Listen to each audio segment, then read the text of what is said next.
Good afternoon. Welcome to our Thursday marketing webinar with Chris Amos. Hi, Chris. Hello, ma'am. It's good to see you again. Likewise. So today, Chris is going to be talking about what are lead funnels and how can I create one. So this should be really great information. This is recorded, so if you missed some or you want to take additional notes or listen to it again or refer it to a friend, you can always go to the City of Surprise Economic Development YouTube channel, and you can watch these over and over. There's a million other great webinars from Chris that are already on there if you've missed any. And thank you, ma'am. We'll turn it over to you, Chris. All righty. So today's class, we want to keep short and sweet. There's a few, really important things for us to cover and concepts to go over. And so again, what we don't want to do is, make this some really just overstimulated experiences. I mean, lead funnels, honestly, are simple. I mean, that's like I said, I don't want to oversimplify it either, but at the same respects, I mean, this is something any and all businesses can do. It really just takes a couple of key things to make them successful. But again, we're going to go through those today, and I'm going to show you what we're talking about. So I'm going to use actually a client of ours as an example. And so, using Thrive Point High School, they're a phenomenal local online high school that provides some amazing education opportunities here for our high school students, if you will. And so, they have a unique challenge is that, reaching specific demographics can be challenging. Again, the way that a website is built can have a variety of purposes. Well, obviously you only have one URL, or hopefully you do, but let's just say, your main URL is, designed one way. And then, how do you appeal to other demographics? How do you relate your website to other demographics without changing the whole look and feel? Well, there's a simple answer for that, and that is these landing pages or lead funnels, okay? So let's demystify that word to begin with. So first of all, lead funnel is just a fancy word for a landing page that has actions tied to it, or has let's just say a marketing path tied to it. So again, when we look at the big picture here, their main site, and again, well designed, well put together. They're rebranding themselves right now, and again, this is a super clean, super well put together website. Again, crisp. I love it. Again, provides a lot of great information, so on and so forth. But again, do you think that this is going to resonate with everybody? Chances are probably not. Chances are this is going to appeal to a certain demographic, and maybe it's parents. I mean, like I said, there's a variety of people who might connect with this. And then there's another way. There's this other demographic here, which is the students that we need to connect with. We want to make sure that they understand the value behind what's being provided, the resources, the amenities, if you will, ultimately to get their trust and satisfaction with everything. So when we look at their website here, again, this is a landing page for that. And so again, same thing, different URL. Again, this is meant to run on a pay-per-click program. So a different look and feel to this. Really designed for that lead capture, really designed to be nimble and efficient. Now again, similar look and feel in that when you click on these buttons, it obviously returns over to the other site.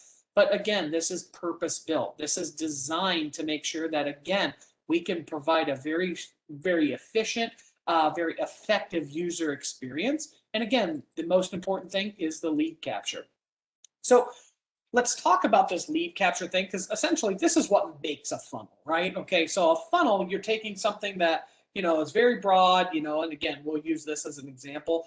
We're trying to you reach out to high school students that ultimately need a helping hand or need a path for success in the future, and they need a high school diploma, right? So again, really broad audience. And what we want to do is we want to tailor this down to a point where, okay, this is, we've are truly committed to their future, that really want to be more interested in pursuing an opportunity here. So we want to draw that broad base down into a more narrow funnel. So again, hence marketing funnel. To do that, again, the landing page is just the start of that. When we look at this, again, very crisp, very clean, very efficient, right? So what do you do with it from there? Let's just say I was a student and I submitted information. Well, that's step one, right? Or a phone call, either way. But you reach out. All right, so here's where the funnel starts to narrow. And again, there can be as many steps in this as you want or as few steps. I think, minimum probably 3, but in the big picture, again, there are lead funnels that we've developed for clients or that I've seen created for, businesses that could have 50, 60, 80 steps in it. It just depends on what your nurture process looks like and again, what you want to get out of this. So remember in this funnel, again, I'll keep using this example, but you have this funnel here and we need to start narrowing it down. And each step, if we were to create little legs and all this and keep going down, each leg has a different journey, has a different path, it has a different purpose, basically. So again, we start broad and we have all these people that are interested, and then again, they get to the site and now we're looking for people to fill out forms. Okay, so we're getting a little more narrow. Not everybody's going to fill out a form. Not everybody's going to reach out to us. Then all of a sudden now with the people that reached out on the form or that gave us a call, okay, did they, let's just say, and this is not the exact funnel for these guys, but let's just say the next step is, did they set up a meeting with an enrollment counselor? Okay, boom. So that's the next step. And so again, herein lies our true branches of the funnel. So that first step, again, they filled out the form. Fantastic. Now we have their information. Now we can remarket to them, or they've given us a call and hopefully we've captured that information. So that starts this little core. And now we start branching off into little trees, okay? So again, these funnels are actions. And I'll actually show you a live one, and actually it's for my own business. So I'm going to show you what a really oversimplified campaign looks like. And again, this can be as complicated or as simplified as you can. So a very simple lead funnel let's use this example here. Somebody comes to the website is step 1. Step 2, somebody reaches out. Step 3, we capture their information. Step 3 is going to be where they speak to an enrollment counselor.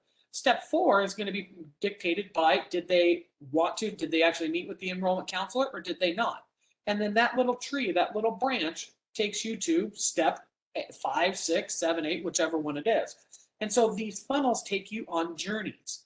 So let's just say they met with an enrollment counselor. Great. So we went left here. Okay, great. So now what's the next step in that funnel? They met with an enrollment counselor. What are we doing to nurture that lead? So again, maybe we send them a student success email. We give them maybe tips and tricks on how to be successful. Again, words of encouragement to really make them feel comfortable and confident with their decision. And then once they actually start their classes, again, a lead nurture or a marketing funnel does not end with the acquisition of a client. A lead funnel ends with, again, whatever step you want it to, really. But a really good funnel will actually keep nurturing a client throughout that relationship, if you will. So again, they speak with an enrollment counselor. Great, they enroll. Great, now they go down here to this step. So they get student success videos or information or this or that, so on and so forth. So you keep going until they graduate, right?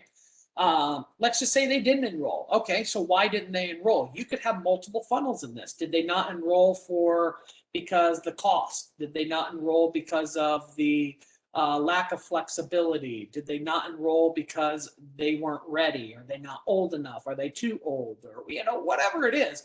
And then you create different paths. Now, the trick to this is really simple. The more granular you get it, again, sometimes the more complicated it is and the more difficult to manage, but also too, the more personalized the experience for that individual. And so in this world that we live in, which is all online, which is, again, totally dominated by these big fish out there that, dedicate this time and resource to make these things. Again, there's a value to be had from having a very granular, very detailed funnel.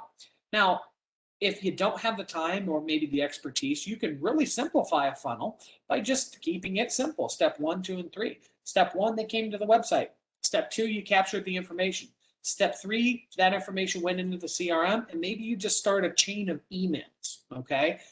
Again, we're not talking branching off funnels. We're not talking about different legs. Did they make a decision? Did they make a decision? So forth.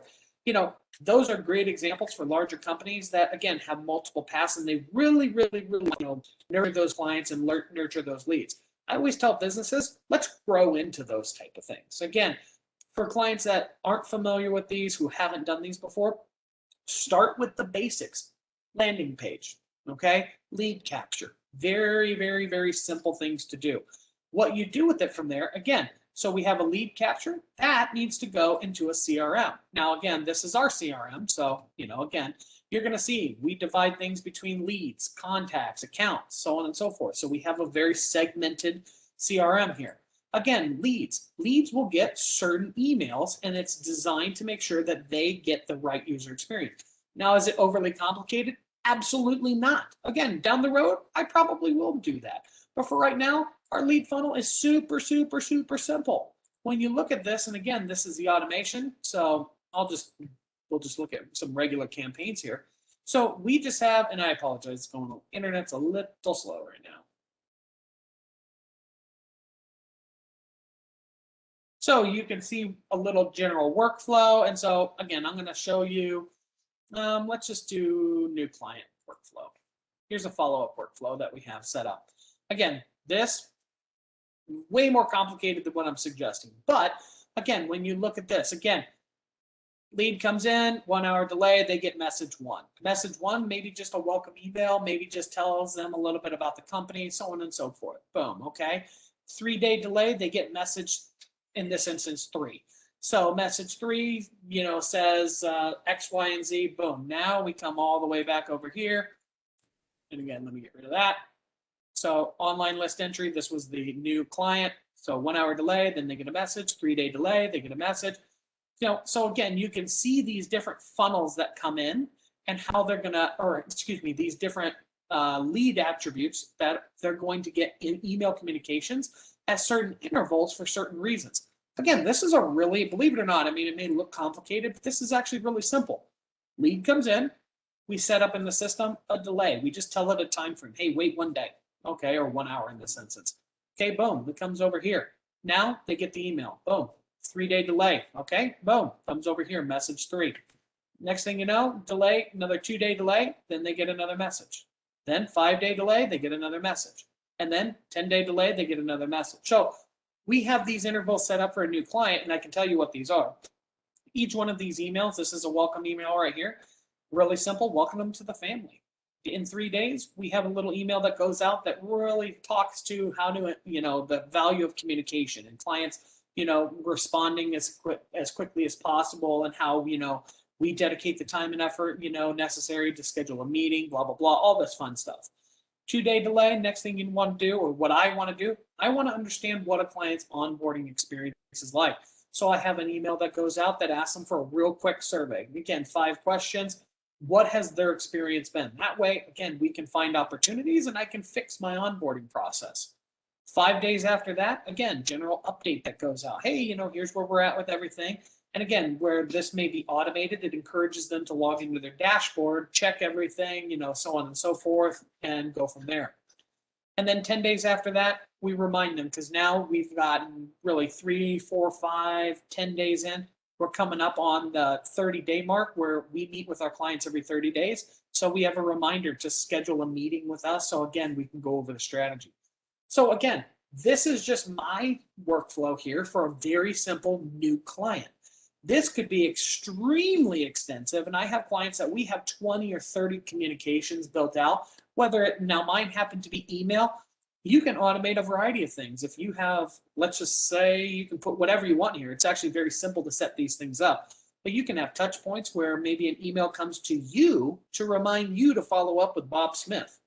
Or you can do, again, a reminder. It doesn't have to just be client facing. It could actually come to you as a funnel and to complete an action. So the idea behind these things, again, is just to provide people with a personalized experience to help ultimately either nurture a client or to earn somebody's business.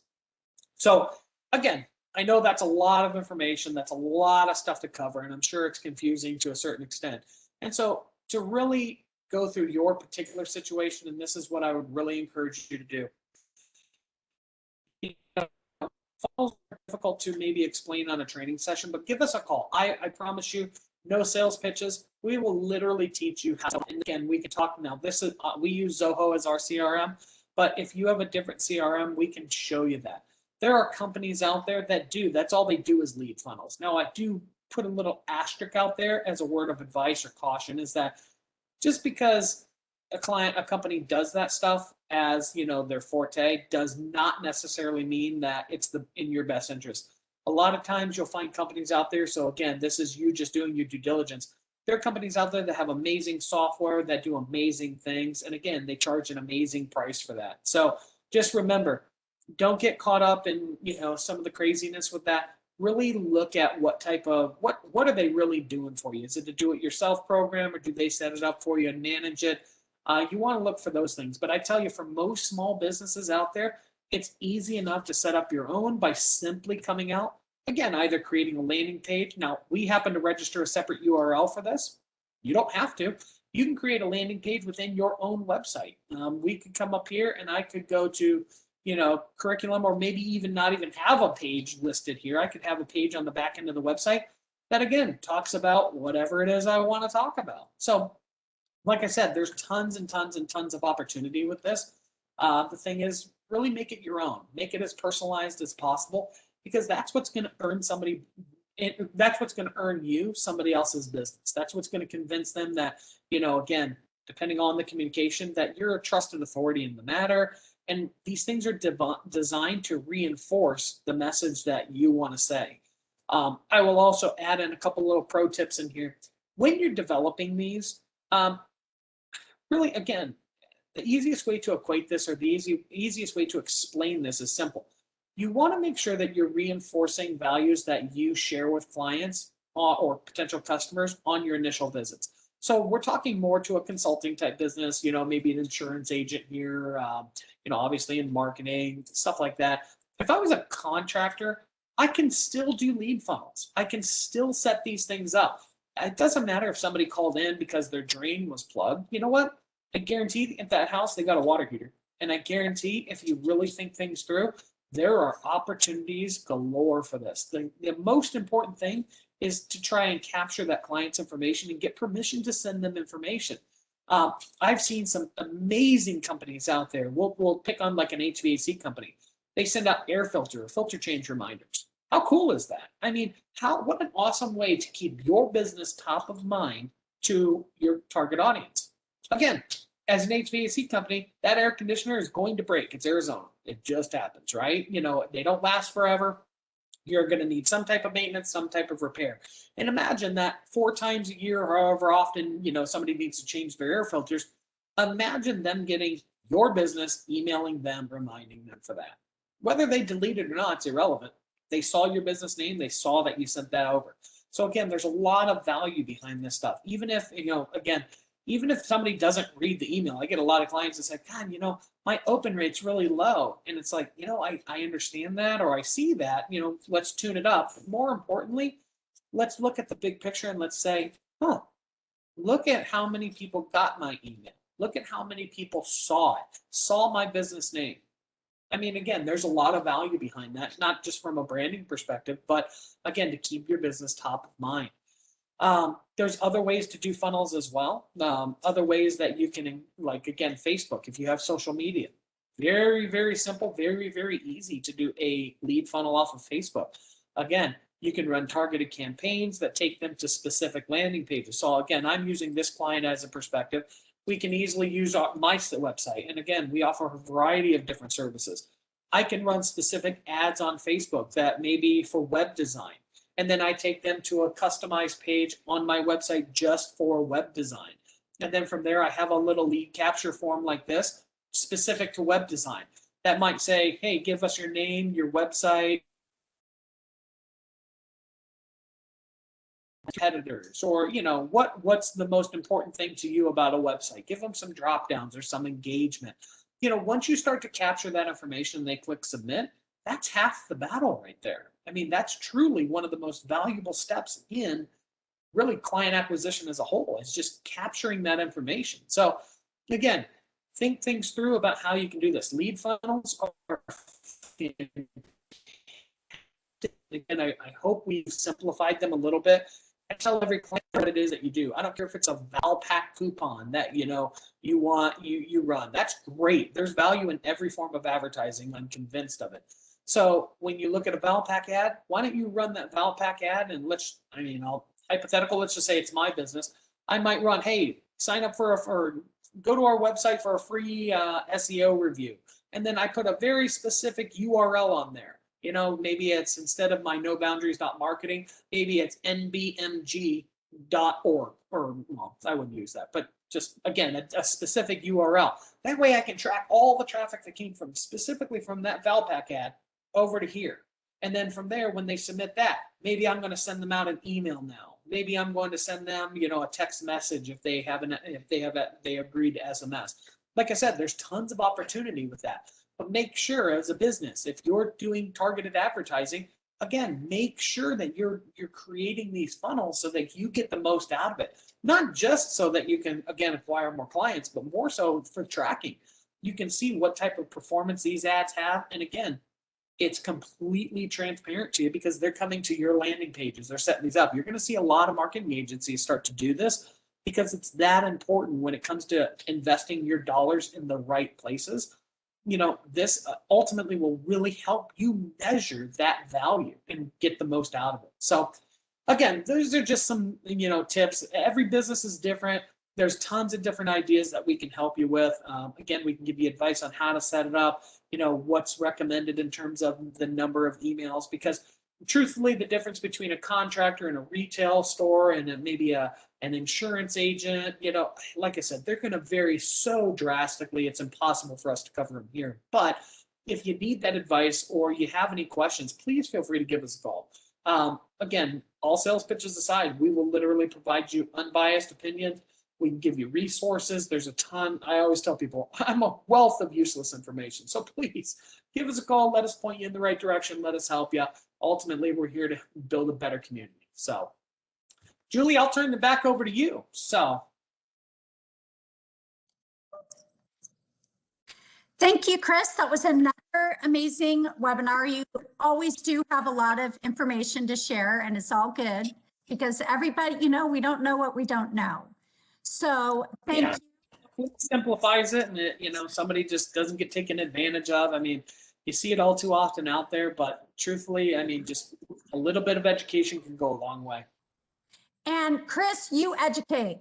I know that's your passion, but educate people on what they don't know and the best ways to market. And we thank you, and we'll see you back in 2 weeks for creating awesome explainer videos. So, Those are my thing, even though I hate doing them myself. I'll tell you, they're a lot of fun. So I can't wait to even create some explainer videos. I don't even have a business, but I think you can use it with anything you know. Because we can do a accelerator. I'll tell we you. all go to the YouTube to research something if we don't know how to do it. So awesome. Well, I'm looking forward to that one, and we'll see you back here, same time, same place in 2 weeks. You got it, ma'am. I look forward to it. Have a great week. You too. Thank you very much.